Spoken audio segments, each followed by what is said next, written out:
the year 1854, beneath the oppressive weight of a Georgia summer, there existed a world built upon the suffering of those deemed property.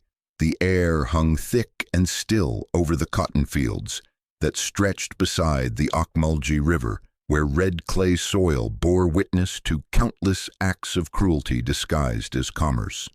This was a landscape painted in contradictions, where beauty and brutality coexisted in terrible harmony, where the same hands that cultivated life were themselves denied the most basic freedoms.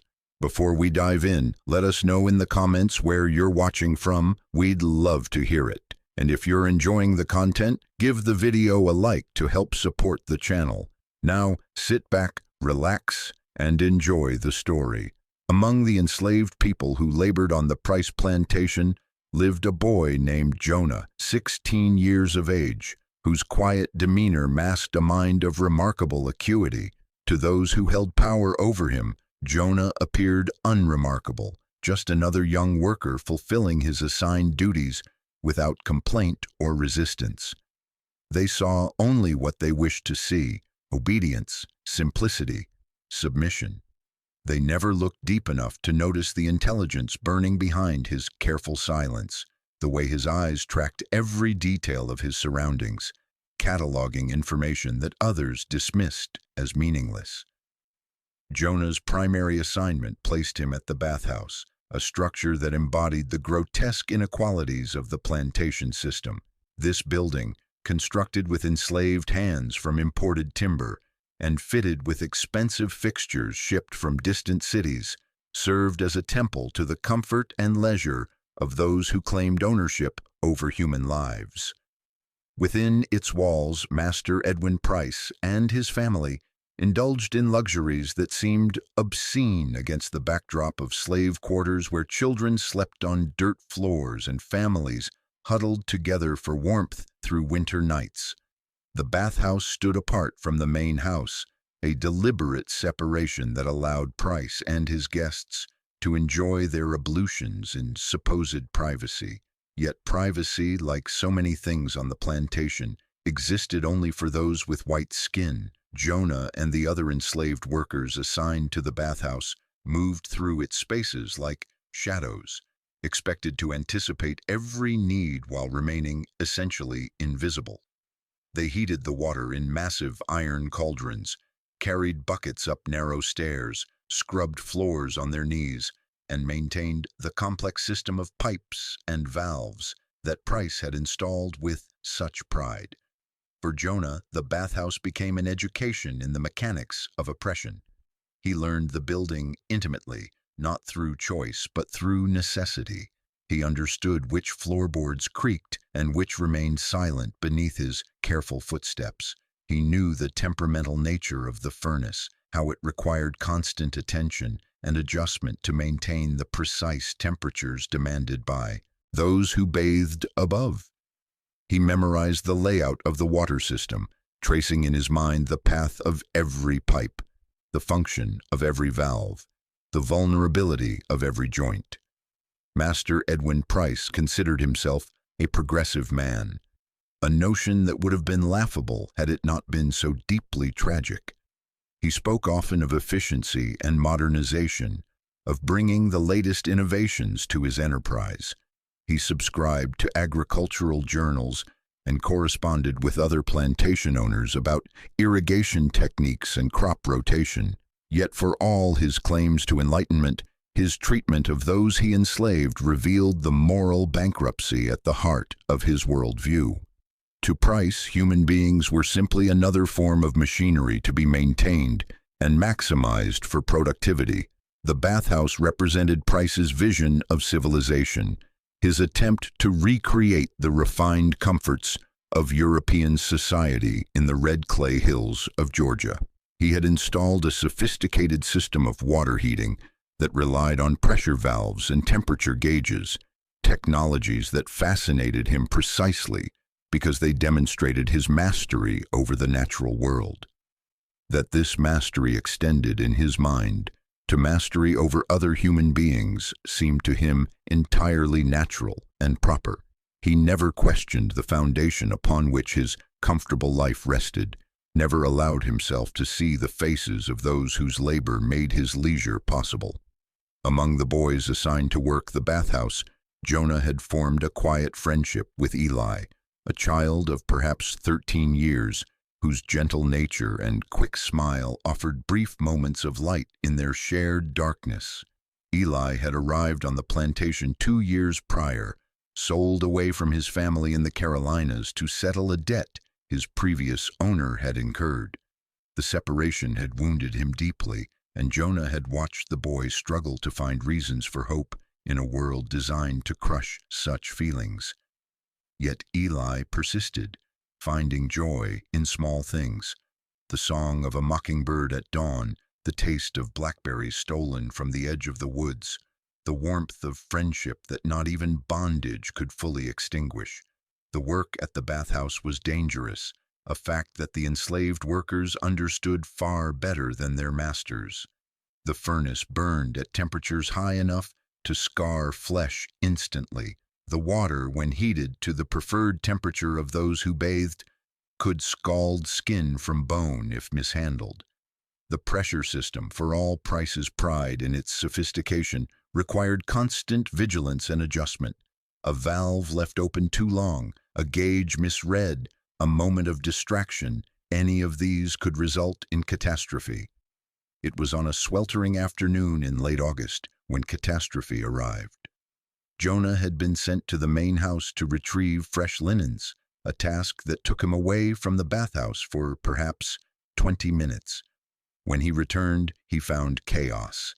Enslaved workers ran in every direction, their faces twisted in horror and fear.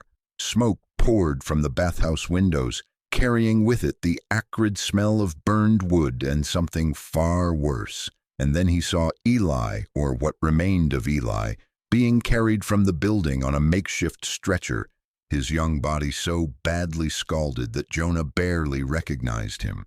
The official story, the one Master Price told with appropriate solemnity, claimed that Eli had failed to properly monitor the water temperature, that his negligence had caused a pressure buildup that resulted in an explosion of steam and boiling water. Price spoke of the incident as a tragic but inevitable consequence of working with dangerous equipment, suggesting that the boy's death served as a reminder to the other workers about the importance of attention and care. He even went so far as to suggest that he had lost valuable property in the accident, as though Eli's life could be measured solely in monetary terms. But Jonah knew better. In the days following Eli's death, as he resumed his duties at the bathhouse, he began to notice inconsistencies in the official narrative. The pressure gauge showed signs of having been manually adjusted beyond safe levels.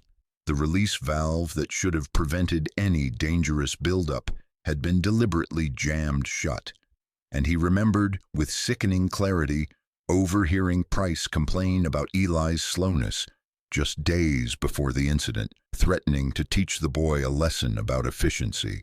The truth, when it finally crystallized in Jonah's mind, was almost too monstrous to accept. Price had not simply allowed an accident to happen through neglect. He had engineered it, using his knowledge of the water system to create conditions that would inevitably result in disaster, all as a demonstration of his power and a warning to others who might not meet his exacting standards. Eli's death had been deliberate, calculated, a murder disguised as industrial mishap. On the night they buried Eli in the slave cemetery beyond the cotton fields, Jonah stood among the mourners and felt something fundamental shift within his soul. The other enslaved people sang songs of sorrow and hope, invoking a better world beyond this vale of tears, praying for deliverance and mercy. Jonah sang with them, but his mind traveled a different path. He thought about the bathhouse, about the systems and structures he had studied so carefully, about the knowledge he had accumulated during months of observation and forced labor. Later, alone in the darkness of the quarters he shared with other young workers, Jonah lay awake and allowed his thoughts to crystallize into something resembling a plan. He understood with perfect clarity that he could not save Eli. That beautiful, gentle soul had been extinguished by casual cruelty, another victim of a system that treated human beings as disposable resources. But perhaps, Jonah thought, he could ensure that Eli's death meant something. Perhaps he could transform his grief into action, his rage into purpose. The bathhouse that had become Eli's tomb would become something else entirely. Jonah began to see it not as a symbol of his own subjugation, but as a tool he might wield against his oppressor. Every pipe and valve, every beam and board, every carefully installed fixture suddenly represented potential. The same systems that Price had designed for his comfort and pleasure could be turned against him. Knowledge, Jonah realized, was its own form of power, and he possessed knowledge that Master Price had never imagined his property might acquire. In the weeks that followed, Jonah moved through his duties with even greater care than before, but now his obedience masked a different purpose entirely. He studied the bathhouse with new eyes, not as a slave seeking to avoid punishment, but as a strategist identifying weaknesses and opportunities. He noted the placement of load-bearing timbers, the path of air flow through the building, the location of every flammable material used in the structure's construction. He memorized the schedule of Price's evening baths, the habits of the other workers, the patterns of patrol routes used by the overseers. Slowly, methodically, Jonah began to gather materials.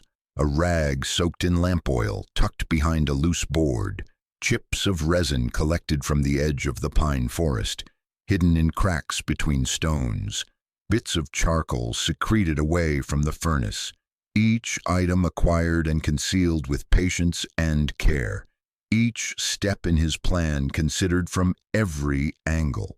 He could not afford mistakes. He would have no second chance. As autumn approached and the evening air began to carry a hint of coolness that offered brief respite from the summer's oppression, Jonah felt his plans solidifying into certainty. He would not simply strike back at Master Price. He would disappear, vanishing so completely that those who held power over him would have no choice but to assume his death. In fire and chaos, he would find freedom. In the destruction of the bathhouse, he would forge his escape. And in the mystery of his disappearance, he would plant seeds of doubt and fear that might offer some small protection to those he left behind. The boy who had once been invisible by necessity would become invisible by choice. The slave who had been denied even ownership of his own body would claim something that no master could take from him: the power to determine his own fate. In the deepest darkness of bondage, Jonah had found a light of his own making, and he prepared to follow it toward whatever future awaited, beyond the boundaries of the only world he had ever known. The final weeks of September brought a subtle change to the rhythms of the plantation. The cotton harvest proceeded with its usual brutal efficiency, but Jonah moved through his days with a sense of purpose that transformed every action into preparation. To the casual observer, he appeared unchanged, the same quiet boy performing the same menial tasks. But within his mind, a complex plan took shape, each detail considered and reconsidered until the entire design achieved an elegant simplicity that would have impressed any military strategist. Jonah understood that success depended not on strength or speed, but on patience and precision.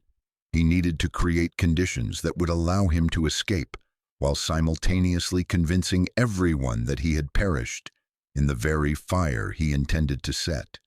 This required not only technical knowledge of how to start a conflagration in the bathhouse, but also a sophisticated understanding of human nature, of the assumptions and prejudices that would guide the investigation following his disappearance. He knew that Master Price and his overseers would expect enslaved people to be simple and direct in any act of resistance.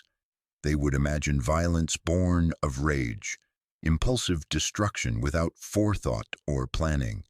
They could not conceive that someone they considered property might possess the intellectual capacity to engineer a complex deception. This blind spot, this fundamental failure of imagination born from their conviction of racial superiority, became the foundation upon which Jonah built his strategy. The bathhouse itself suggested the method. Price's beloved water heating system, with its network of pipes and pressure valves, created pathways for heat to travel throughout the structure. The wooden interior, despite its expensive finish, remained vulnerable to flame. The storage areas where linens and cleaning supplies were kept contained materials that would burn readily once ignited, and the furnace at the heart of the system, which Jonah tended multiple times each day, offered both the spark and the justification for whatever fire might occur. During the first week of October, Jonah began making subtle modifications to his routine. He arrived earlier at the bathhouse each morning, explaining to the overseer that he wished to ensure the building was properly prepared before Master Price required his bath. This extra time allowed him to gradually relocate certain materials, moving particularly flammable items closer to heat sources, creating conditions that would accelerate any fire once it began. He worked with such care that no one noticed the changes, each adjustment so minor that it seemed meaningless in isolation, but together forming a pattern of deliberate preparation.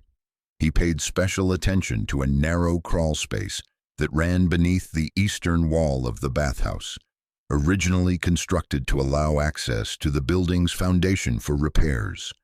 Previous workers had partially blocked the entrance with debris, considering it simply another forgotten corner of a structure they maintained but did not own. Jonah cleared this space gradually, removing obstacles one at a time over the course of several days, always ensuring that his work remained unnoticed. He tested the passage repeatedly, timing how long it took him to navigate from the furnace area to the exit point in the woods beyond, adjusting his route to avoid any boards that might creak or shift under his weight. The question of evidence occupied much of Jonah's thinking. He needed to leave behind something that would convince the searchers of his death, but not so much that it might raise suspicions. After considerable thought, he selected his oldest shirt, a garment so worn that it barely held together, and his straw hat, which he had owned since childhood. These items would be recognizable as his possessions, but would offer no value to anyone else, making it logical that they might have been left in the bathhouse during his work. He planned to position them near the furnace where they would burn but might leave enough trace to suggest a body had been consumed by the flames. As October progressed toward the middle of the month, Jonah began to feel the weight of his impending action. He found himself observing the other enslaved people on the plantation with new awareness, memorizing faces and voices, storing memories of kindnesses received, and moments of shared humanity. He knew that he might never see these people again, that his escape, if successful, would sever him from the only community he had ever known. Yet he also understood that by vanishing, by becoming a ghost story and a mystery, he might offer them something more valuable than his presence, the possibility of resistance, the knowledge that the system that held them captive was not as invincible as it appeared. He thought often of Eli, of the bright spirit extinguished by casual cruelty. Sometimes in the darkness before dawn, Jonah whispered to his lost friend, explaining his plan as though Eli could hear and understand. These one-sided conversations brought comfort, transforming his mission from mere self-preservation into something larger, an act of remembrance and defiance that honored the memory of a boy whose only crime had been existing in a world that refused to see his humanity. On the evening of October 14th, 1854, Jonah arrived at the bathhouse to prepare for Master Price's bath. The autumn air carried a hint of wood smoke from the quarters, where cooking fires had been lit against the cooling evening. A light wind moved through the trees coming from the southwest, a detail that Jonah noted with satisfaction as it would help carry flames through the building once his fire took hold. The sky above showed the first stars emerging from twilight, and somewhere in the distance, a whippoorwill called out its lonely song. Jonah moved through his preparations with meticulous care, following the routine he had performed hundreds of times before. He stoked the furnace, adding wood in careful amounts to bring the temperature up gradually. He checked the water level in the heating tank, adjusted the pressure valve to the setting that Price preferred, and verified that clean towels had been laid out in the bathing room. To any observer, he appeared to be, simply another enslaved worker performing his assigned duties with the attention to detail that might help him avoid punishment. But beneath this surface calm, Jonah's heart beat with controlled intensity. He knew that within the next hour his life would change forever. He would either achieve freedom or die in the attempt, and there existed no middle ground between these extremes. The fear he felt was real and profound, but he had made peace with it, accepting terror as the price of agency, the cost of claiming control over his own destiny. As the water began to heat, Jonah retrieved the materials he had hidden over the previous weeks. He worked quickly, but without panic, placing oil-soaked rags in strategic locations where they would not be immediately visible, but would catch fire once flames spread through the building. He positioned pieces of resin near heat sources, creating accelerants that would ensure rapid combustion, and he adjusted several valves in the water system, creating conditions that would cause pressure to build in specific pipes, potentially leading to ruptures that would flood certain areas while leaving others dry and vulnerable to flame. Master Price arrived precisely at 7 o'clock in the evening, as was his custom. Jonah heard the approaching footsteps and the voice of the overseer, who accompanied the master to unlock the bathhouse doors.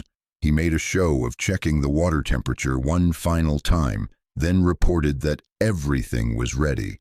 Price nodded with the casual dismissal of someone who had never questioned his right to be served, and proceeded into the bathing area. This was the moment Jonah had planned for, the narrow window of opportunity when attention would be focused elsewhere. He waited until he heard the sound of Price settling into the bath, the splash of water and the satisfied sigh of a man indulging in comfort earned through the suffering of others. Then, moving with practiced silence, Jonah placed his worn shirt and hat near the furnace, positioning them so they would be among the first items consumed by fire but might leave recognizable fragments. He lit a small piece of tinder from the furnace, using it to ignite the first of his oil-soaked rags. The flame took hold quickly, spreading along the cloth toward the wall where it would catch on the wooden framing. Jonah did not wait to watch. He moved immediately to the crawlspace entrance, dropping to his belly and pulling himself into the narrow passage. Behind him, he heard the first crackling as fire began to consume the bathhouse interior, but he forced himself to focus only on forward movement, on navigating the darkness toward the exit that represented survival. The crawlspace seemed longer than it had during his practice runs, the darkness more complete, the air already growing warm from the fire spreading above. Jonah's shoulders scraped against wood and stone as he pushed forward, ignoring discomfort and fear, thinking only of the opening ahead and the freedom it represented. His hands found the edge of the exit, and he pulled himself through into the cool evening air, emerging into a small depression in the ground that he had prepared specifically to conceal his escape route. From this position, hidden by undergrowth and the gathering darkness, Jonah turned to watch his creation. Fire now showed clearly through the bathhouse windows, yellow and orange light dancing against the glass. He could hear shouts as other enslaved workers noticed the flames and rushed to raise the alarm. He heard Price's voice, no longer relaxed but sharp with panic, calling for help and demanding explanations, and he saw the building beginning to transform. The structure that had been a temple to luxury and a chamber of suffering becoming a pillar of flame that lit the evening sky with terrible beauty. Jonah did not allow himself to feel satisfaction or triumph. Emotions were luxuries he could not afford while still within the plantation boundaries. Instead, he began moving carefully through the woods, staying low and quiet, following paths he had memorized during brief moments of freedom when sent to gather firewood or retrieve water from distant springs. He carried nothing except the clothes he wore and the knowledge in his mind, traveling light so he could move quickly when necessary and hide effectively when pursuit grew close. The night that followed tested every reserve of courage and endurance Jonah possessed. He moved through darkness lit only by starlight, navigating by landmarks he had memorized and by his sense of the land itself. Behind him, he could see the glow of fire and hear the continuing chaos as people worked to contain the blaze and search for survivors. Several times he froze in place as search parties passed nearby, their torches creating pools of light that he avoided with careful patience. Each near encounter reminded him that freedom remained tentative, that capture would mean not just return to bondage, but almost certainly death by torture as an example to others who might consider resistance. By dawn, Jonah had put several miles between himself and the plantation, following the paths of streams to conceal his scent from tracking dogs. He had covered his skin with mud, transforming his appearance and helping him blend into the landscape. Exhaustion pulled at his body, demanding rest, but he forced himself to continue, knowing that the first day would see the most intensive search efforts. He found shelter finally in a dense thicket, crawling into a space so small and uncomfortable that no one would think to look there, and allowed himself to rest while remaining alert to any sound that might signal danger. As he lay hidden, Jonah thought about what was happening back at the plantation. He imagined the search of the Bathhouse ruins, the discovery of burned fabric and perhaps bone fragments from the pig carcass he had hidden in the furnace days earlier, knowing that burned remains would be difficult to identify with certainty. He pictured Master Price, humiliated and enraged, demanding answers and vengeance, and he wondered about the other enslaved people, whether they suspected the truth about his disappearance or whether they genuinely believed he had perished in the fire he had set. The thought that sustained him through those first terrifying hours of freedom was simple but powerful. He had done something that the system said was impossible. He had claimed agency in a world designed to deny it. He had transformed himself from property into person, from object into subject, from slave into free man through the force of his own will and intelligence. The journey ahead would be long and dangerous, filled with uncertainties and challenges he could barely imagine. But he had taken the first step, and with each mile he traveled away from the plantation, the chains that had bound him grew lighter until they existed only as memory and motivation. The weeks following Jonah's disappearance brought profound changes to the Price plantation, transformations that rippled outward like concentric circles from a stone dropped in still water. The bathhouse had burned completely, collapsing into a pile of charred timber and twisted metal that no one seemed eager to clear away. It stood as an accidental monument, a reminder of loss and disruption that troubled those who passed by its ruins. Master Edwin Price emerged from the fire with his life, but little else intact. The burns he had sustained while escaping the flames were severe enough to require weeks of painful recovery, and the psychological impact of the incident proved even more lasting. The man who had once moved through his domain with absolute confidence now startled at unexpected sounds and insisted on having guards posted whenever he bathed. His pride, perhaps more than his flesh, had been scarred by the night he had been forced to flee naked and screaming from a building that represented his vision of civilized comfort. The official investigation into the fire concluded that enslaved worker Jonah had perished in an accident of his own making, likely caused by carelessness while tending the furnace. Fragments of burned fabric and some bone discovered in the ruins supported this narrative, and no one in authority saw reason to question it more deeply.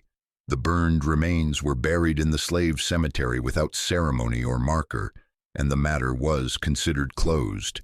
Yet even as the official story achieved consensus, other narratives began to circulate in the quarters and in the fields, whispered accounts that suggested different possibilities. Some of the enslaved people claimed to have seen Jonah in the days before the fire, moving with unusual purpose as though preparing for something momentous. Others noted that the fire had burned with remarkable intensity and spread with suspicious speed, as though deliberately planned rather than accidentally sparked. A few, the boldest or most perceptive, suggested quietly among themselves that perhaps no body had actually been found, that the remains could have been animal bones, that Jonah might have possessed the intelligence and courage to engineer his own escape. These whispers never reached the ears of the plantation authorities, but they spread through the invisible network that connected the enslaved across the region, transforming from speculation into legend. The legend of Jonah grew with each retelling, acquiring embellishments and symbolism that elevated his story beyond the merely historical into something approaching myth. People spoke of the ghost of Georgia, a spirit who had turned the master's pride into his downfall, who had used knowledge and patience as weapons against oppression. Parents told their children about the boy who had been clever enough to fool the white men, who had disappeared like smoke and found freedom through his own ingenuity. These stories served multiple purposes, offering hope to those still in bondage, providing a model of resistance that emphasized intelligence over violence, and creating a psychological weapon that unsettled those who claimed ownership over human lives. For Master Price, the aftermath of the Bathhouse fire brought a cascade of difficulties that compounded into genuine crisis. The destruction of the building itself represented a significant financial loss, but more damaging was the effect the incident had on the plantation's labor force. Enslaved workers who had previously performed their duties with grudging efficiency now seemed to move more slowly, to make more mistakes, to require more supervision. Tools disappeared or broke with suspicious frequency. Small fires erupted in storage buildings and had to be quickly extinguished. Work songs that had once been merely mournful now carried hints of defiance in their lyrics. The overseers attributed these problems to laziness and poor attitude, responding with increased violence and stricter surveillance. But their harshness only worsened the situation, creating a cycle of resistance and reprisal that undermined the plantation's productivity. Other plantation owners in the region began to notice that Price's enterprise, once held up as a model of efficiency and profitability, was declining into chaos. Creditors who had extended loans based on the plantation's previous success began making inquiries about repayment. Merchants who had supplied goods on credit started demanding cash payment. The economic foundation of Price's world, built entirely on the exploitation of enslaved labor, began to show dangerous cracks. Meanwhile, Jonah traveled northward through a landscape of danger and occasional kindness. His journey took him along routes established by the Underground Railroad, that remarkable network of courage and compassion that offered paths to freedom for those brave enough to attempt escape. He moved mostly at night, guided by the North Star and by the instructions of conductors who risked everything to help fugitive slaves reach free states. During the day, he hid in barns and root cellars, in attics, and hidden rooms constructed specifically to shelter runaways from pursuing slave catchers. Along the way, Jonah discovered that his skills possessed value beyond mere survival. At a small settlement of free black craftsmen in the mountains of North Carolina, he helped repair a broken water mill, applying the mechanical knowledge he had gained from studying the bathhouse systems. The mill owner, impressed by Jonah's understanding of water pressure and flow dynamics, offered him work and shelter. Jonah stayed for 2 weeks, long enough to complete the repairs and to teach a young apprentice the principles of hydraulic engineering.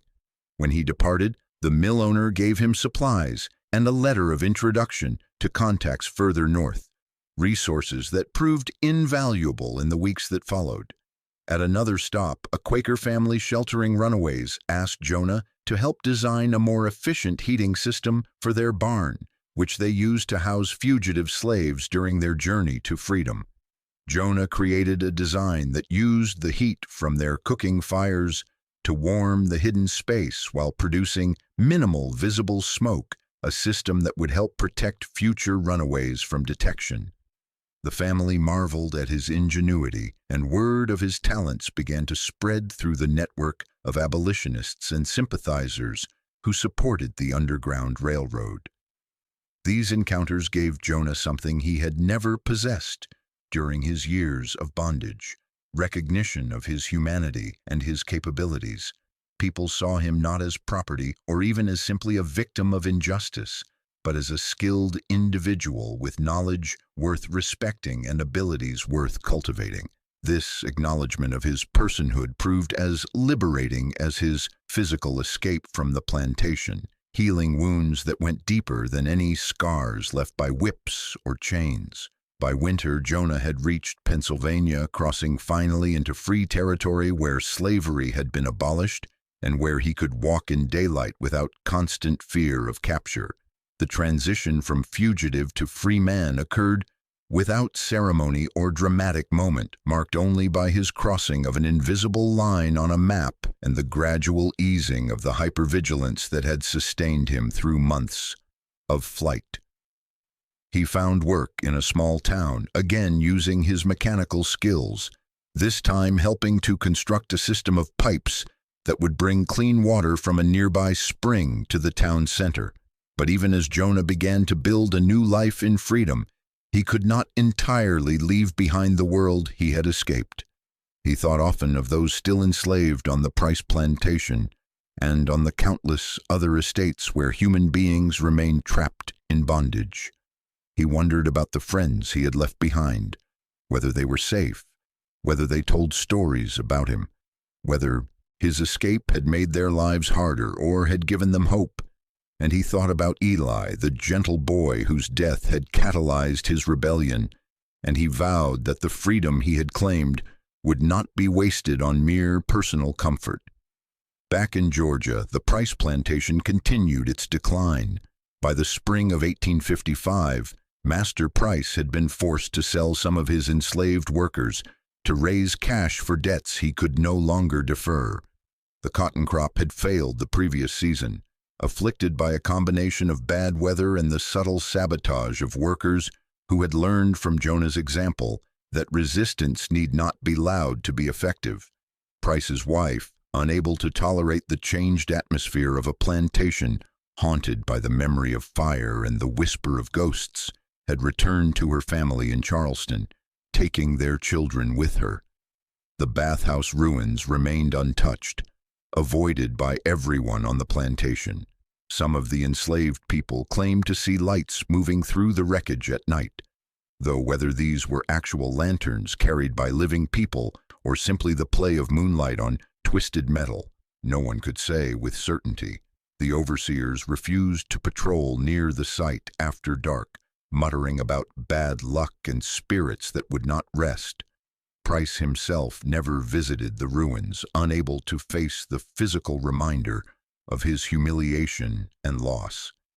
In the oral tradition of enslaved communities throughout Georgia and beyond, the story of Jonah and the Bathhouse fire took on characteristics of a moral fable.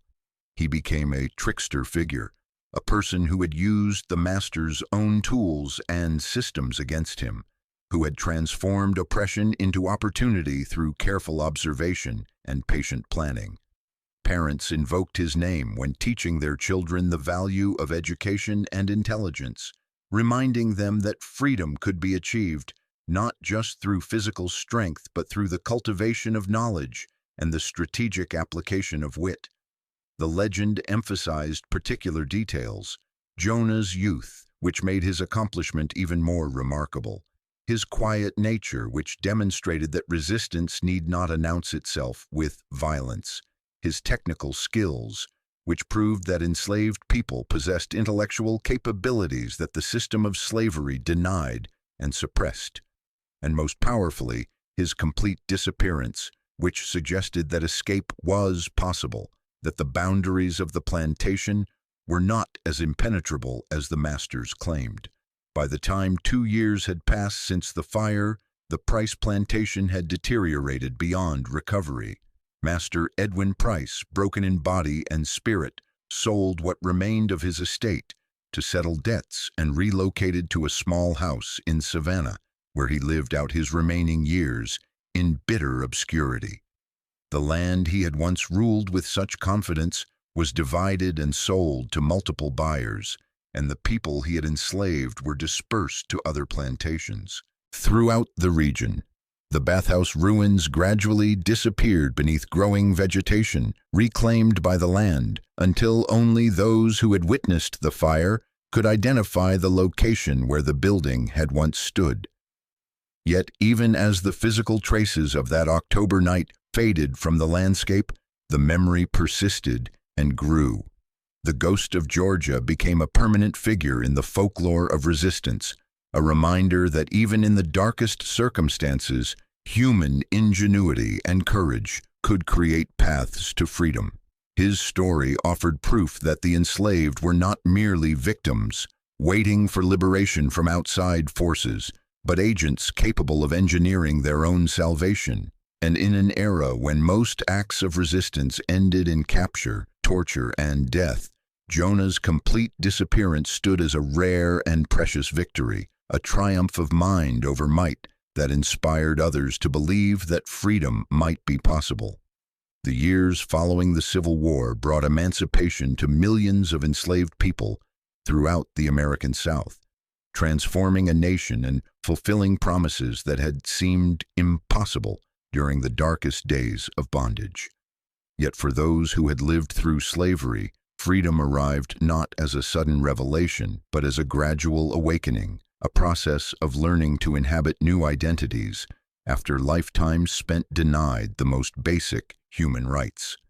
In this period of reconstruction and redefinition, stories like Jonah's took on particular significance, offering models of self-liberation that complemented the legal emancipation granted by law. In the decades after the war, as formerly enslaved people gathered to share their experiences and to construct collective memories of survival and resistance, the story of Jonah of Georgia emerged as a central narrative. Elderly men and women who had lived on the Price plantation or neighboring estates shared their recollections of the Bathhouse fire and its aftermath, their accounts remarkably consistent despite the passage of time.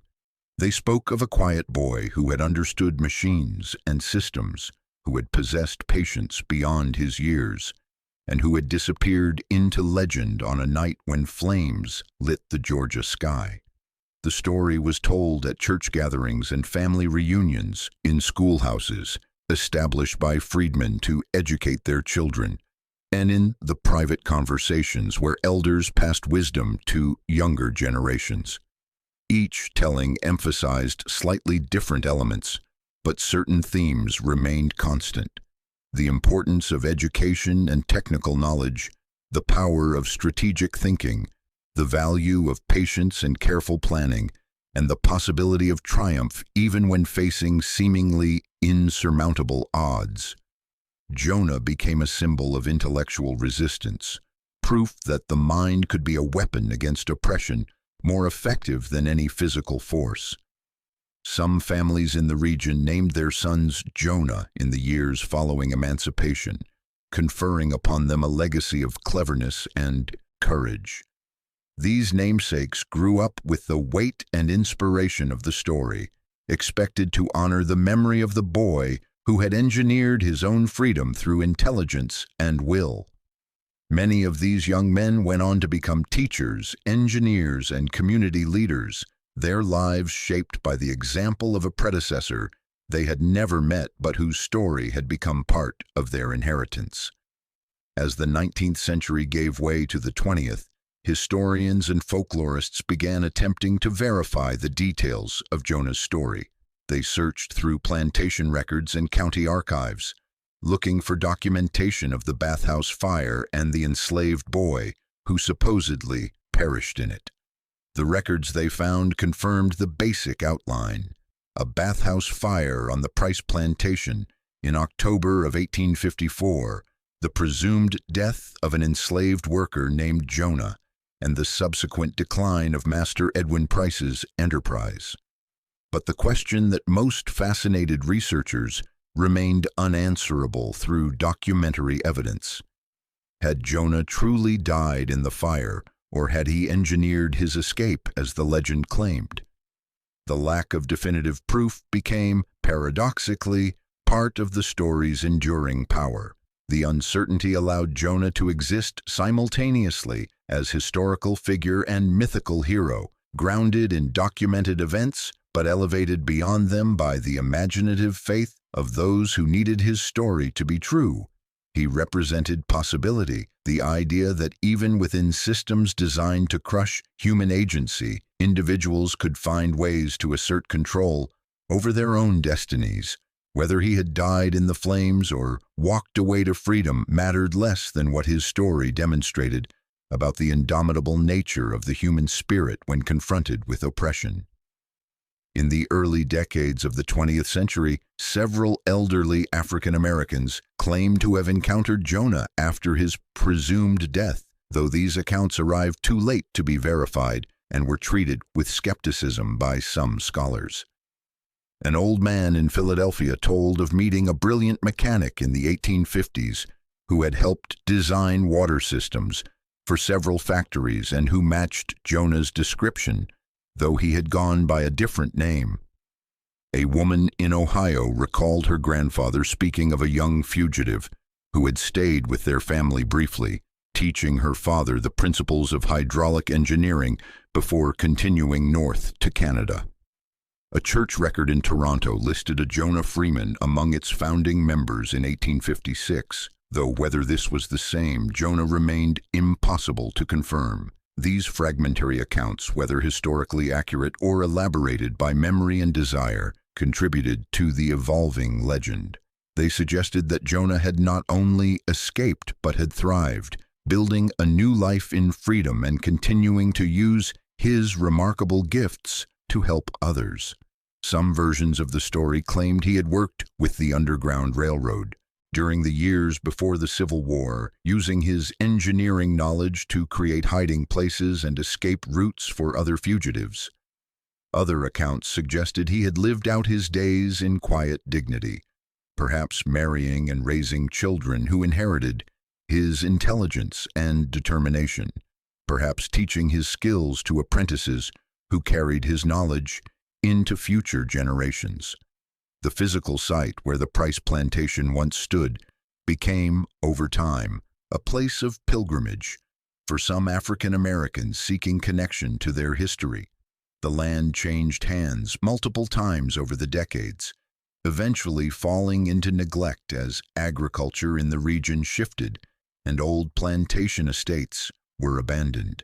The Bathhouse ruins, long since overgrown and nearly invisible beneath layers of vegetation, attracted occasional visitors who came seeking some tangible link to the story they had heard throughout their lives.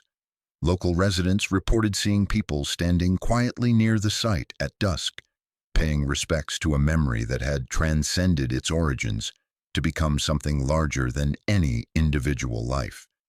Writers and artists drew inspiration from Jonah's story, creating poems and paintings and musical compositions that explored its themes of resistance and transcendence. During the Harlem Renaissance of the 1920s, several prominent African American authors referenced the ghost of Georgia in their works, using him as a symbol of the intellectual and creative power that slavery had sought to suppress but could never fully extinguish. One poet wrote of the boy who became smoke, who breathed himself into freedom through the fire of his own making, while a painter created a haunting image of a young figure standing amid ruins, his face turned toward a horizon that promised but did not guarantee liberation. The story also found audiences beyond African American communities, resonating with anyone who had experienced oppression or who understood the fundamental human need for agency and self-determination. Labor organizers in the early 20th century invoked Jonah's example when encouraging workers to use their knowledge of industrial processes as leverage against exploitative employers. Civil rights activists in the 1950s and 60s saw in his story a model of resistance that combined strategic thinking with moral courage. Each generation found in Jonah's legend elements that spoke to their own struggles and aspirations. Scholars of African American history recognized that stories like Jonah's represented an essential corrective to narratives that portrayed enslaved people as passive victims waiting for outside forces to grant them freedom.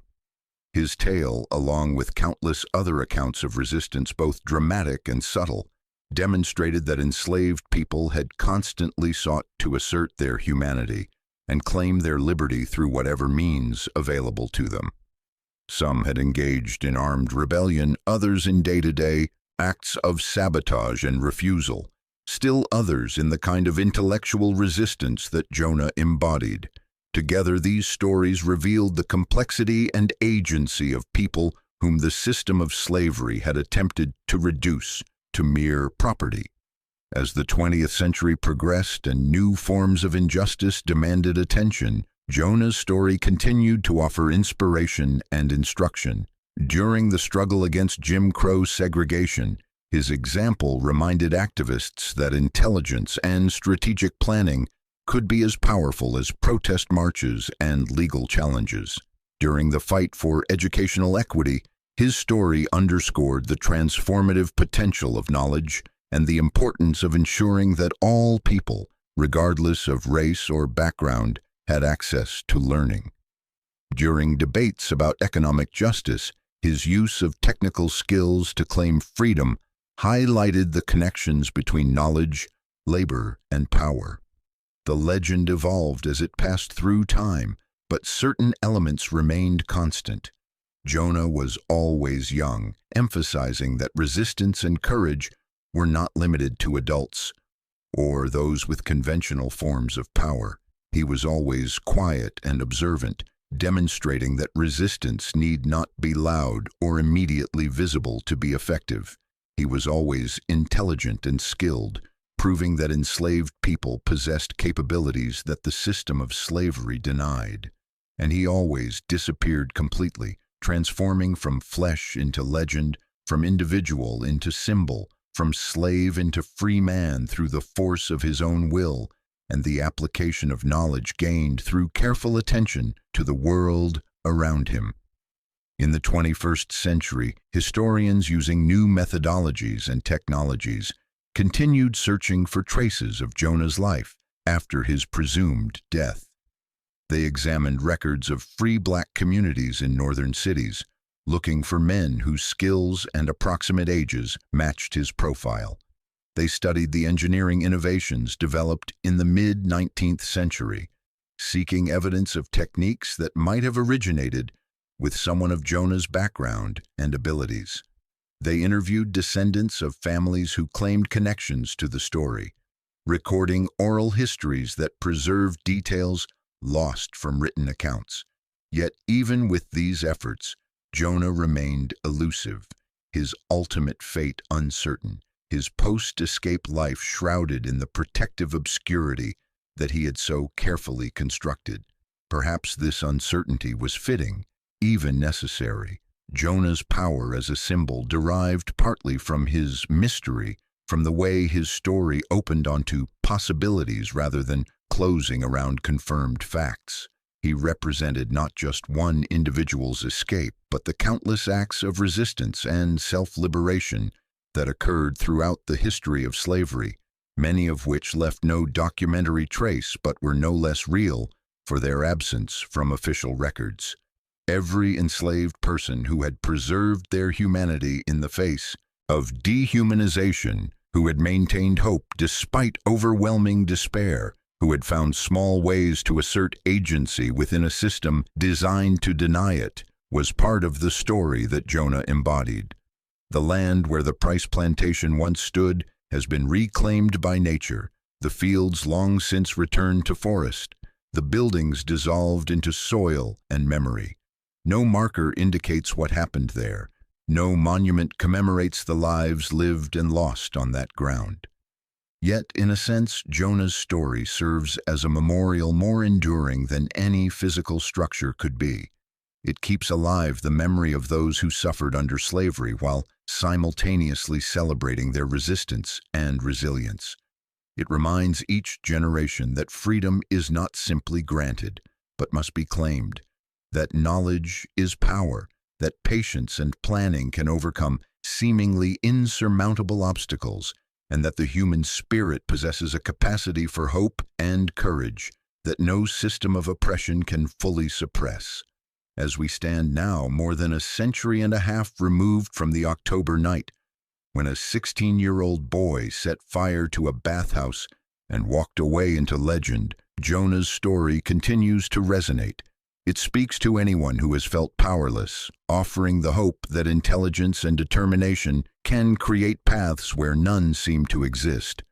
It honors the countless individuals throughout history who have refused to accept the limitations that others sought to impose upon them, who have used knowledge as a tool for liberation, who have transformed oppression into opportunity through the force of will and the application of mind. The bathhouse that once symbolized inequality and exploitation burned to ashes on a single night, its destruction the work of one young man who refused to accept that his life could be defined solely by the circumstances of his birth. The plantation system that sought to reduce human beings to property eventually collapsed under the weight of its own moral bankruptcy, brought down by the collective resistance of millions of enslaved people and the evolution of a nation's conscience. But the legacy of those who resisted, who fought for their freedom through both dramatic acts and quiet persistence, endures in the stories we tell and the lessons we carry forward. Jonah of Georgia, whether he lived out his days in freedom or perished in the flames that consumed his oppressor's pride, achieved something that transcended his individual fate. He became a testament to the power of the human mind to engineer liberation, to the courage required to act when action seems impossible, to the patient intelligence that can turn the tools of oppression into instruments of freedom.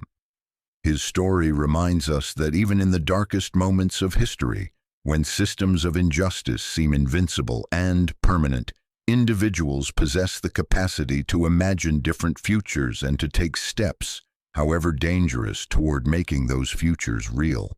The fire that Jonah lit on that October evening in 1854 burned for a few hours and then died, leaving only ruins and ash. But the spark he ignited in the imagination of those who heard his story has never been extinguished. It continues to burn in every person who refuses to accept injustice as inevitable, in every individual who uses knowledge to challenge oppression, in every soul that chooses hope over despair and action over resignation. Some fires consume only the structures built by human hands.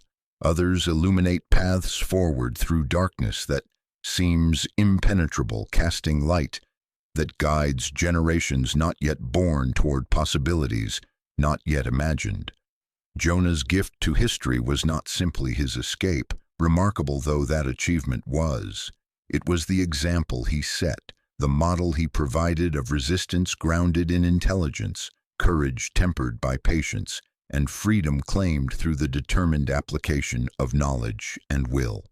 In a world that continues to struggle with injustice in many forms, his story remains profoundly relevant, reminding us that change begins not with perfect circumstances or overwhelming resources, but with individuals who refuse to be defined by the limitations others seek to impose.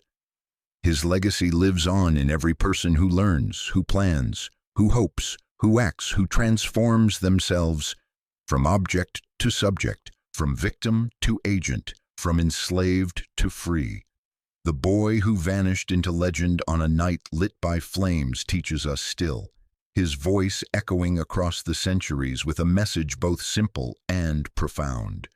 Freedom is not given but taken, not granted but claimed, not bestowed but earned through the courage to imagine a different world and the intelligence to build pathways toward it. In the end, perhaps that is the most enduring legacy of Jonah of Georgia, a reminder that even in the most constrained circumstances, the human spirit retains the capacity to transcend its bonds and to create through will and wisdom the freedom that should be every person's birthright. His story does not end with his disappearance, but continues in every act of resistance, every assertion of dignity, every refusal to accept oppression as permanent, every mind that kindles with the knowledge that even the most powerful systems built by human beings can be unmade by human ingenuity, courage, and the unquenchable desire to be free.